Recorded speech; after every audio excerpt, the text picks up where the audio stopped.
Pembentangan undang-undang untuk meminda Akta Perlindungan Pengguna 1999 yang berakhir semalam dengan sesi perbahasan di peringkat jawatankuasa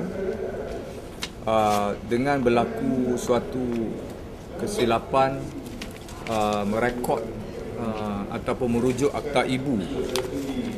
Yang kertas biru ni adalah bil ataupun undang-undang yang dibentangkan semalam yang telah diluluskan, tetapi mempunyai satu kesilapan yang agak signifikan, iaitu Akta Perlindungan Pengguna 1999, akta yang sepatutnya di kod di situ sepatutnya Akta 599, tetapi di bawah kertas bil ini dicatat Akta 399, itu akta yang merujuk kepada suatu kandungan yang tidak ada kena-mengena langsung dengan Akta Perlindungan Pengguna. Walaupun ada pembetulan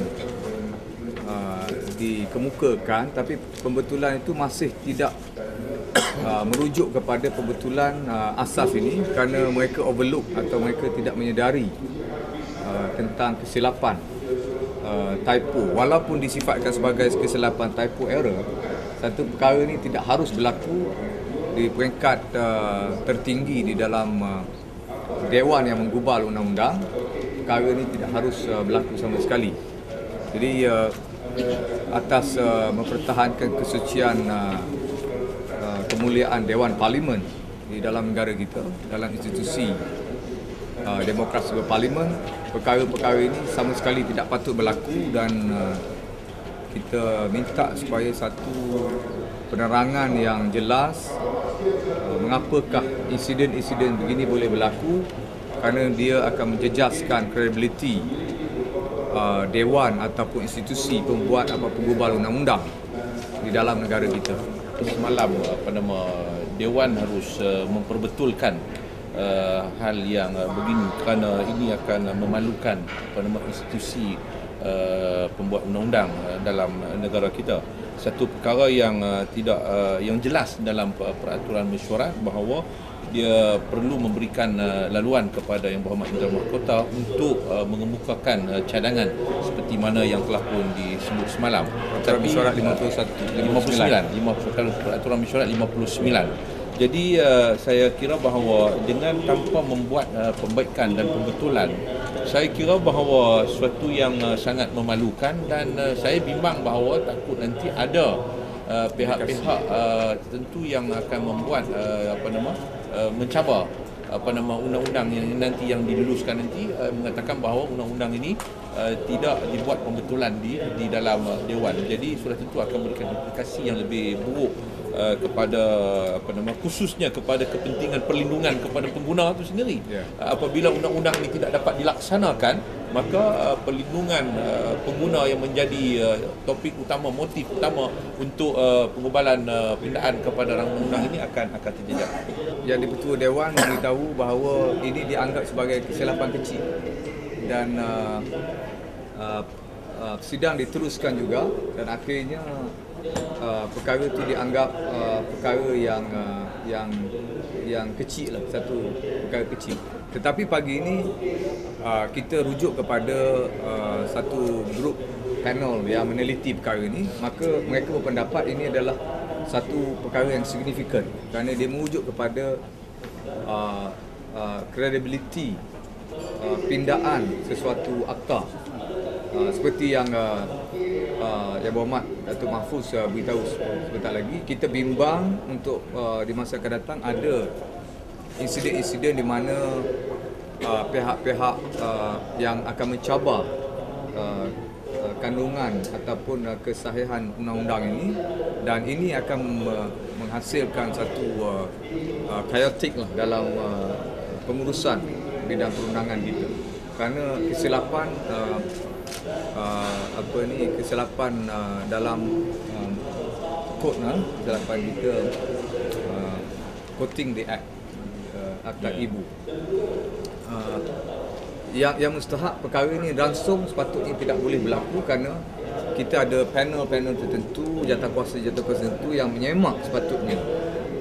Saya saya menjangkakan perkara ini berlaku kerana tidak ada penelitian dan semakan sebelum suatu perkara itu dibawa ke dalam sidang parlimen. Saya tidak mahu menjangka, tetapi timbul there's a suspicion arise, perhaps earlier than this, perhaps it could be something yang sama mungkin berlaku sebelum pada ini. Itu menjadi kerisauan kita. Jadi antara motif kita timbulkan perkara ini supaya diharap akan masa hadapan tidak boleh berlaku lagi. It should not happen any incident like this in the future. So we are raising this issue to mark some necessity of explanation kena diberi atas insiden-insiden begini. Sesi yang lepas ada pernah berlaku lagi satu, di mana kesilapan dalam meletakkan satu angka yang sepatutnya disebut sebagai 5 juta tapi tidak boleh disebut kerana kesilapan membuat tarifan angka tersebut.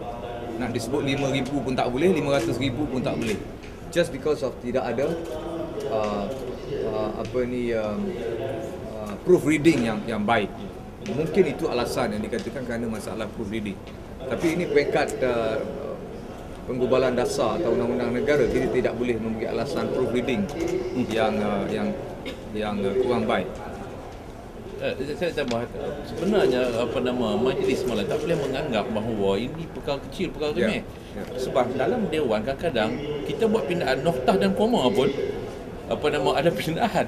Jadi tak boleh dianggap sebagai satu benda kecil. Jadi sebab itu saya mengharap selepas ini saya mengharap bahawa dia akan diangkat ke Dewan Negara, ke Senate. Saya tidak tahu sama ada dia akan angkat dalam bentuk yang seperti ini ataupun dia akan membuat pembaikan. Saya percaya bahawa dia tidak boleh buat pembaikan sebab Dewan tidak membuat pembaikan. Majlis Semalam tidak buat pembaikan dan kita tidak meluluskan sebarang bentuk pembaikan. Jadi sebab itu saya minta Dewan Negara mesti tolak undang-undang ini, dan diturun balik, patah balik kepada Dewan Rakyat untuk bersidang sekali lagi pada bajet sesi bajet akan datang. Jadi saya minta kerjasama Dewan Negara untuk menolak undang-undang ini kerana kalau mereka melulus juga bahawa dia berlaku 2 kali kesilapan, pertindihan kesilapan yang terus berlaku dalam institusi pembuat undang-undang. Sangat jelas kerana versi bahasa Malaysia dengan bahasa Inggeris memang berlainan, berbeza. Sangat jelas. Ada versi bahasa Inggeris di sini dan versi bahasa Malaysia. Memang contradictory. Rujukan rasmi, rujukan rasmi. Bahasa Malaysia. Ya, memang rujukan yang rasmi untuk kegunaan parlimen adalah versi bahasa Malaysia yang terdapat kesilapan.